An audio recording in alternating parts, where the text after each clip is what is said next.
Hello and welcome to the Christopher Columbus series. This first installment is titled, Are You Qualified to Judge His Story?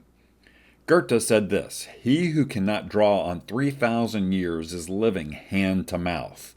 His meaning is we need to have a global and wide perspective on history in order to understand our current circumstances. And our current circumstances are full of lies, fake history, indoctrination, and the stealing of our history. Here's a key question about Columbus for everyday critics. How many voyages did Columbus make across the Atlantic? Can you answer this question? Historian David Barton says if you can't answer that simple question about Columbus, you're likely know nothing about Columbus at all.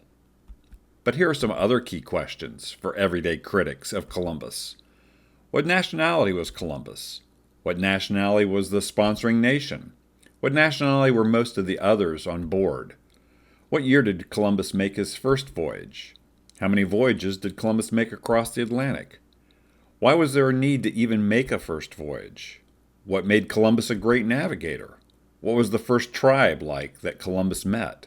What was the second tribe like? What were the real conditions of indigenous peoples of the Caribbean, Mexico, and South America?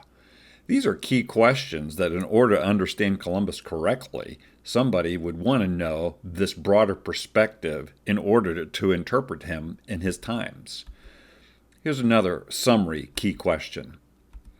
Over 500 years, over 600 statues have been put up for Columbus. Are you smarter than all these people who have lived the last 500 years? The modern elite and intellectuals think so. The heart is deceitful above all things and desperately wicked. Who can know it? Many people think that they are so smart, but in fact, they are deceived. Willful ignorance, just tune out anything that does not fit their indoctrinated beliefs.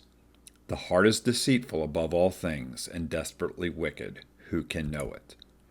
Are you qualified to judge Columbus's story?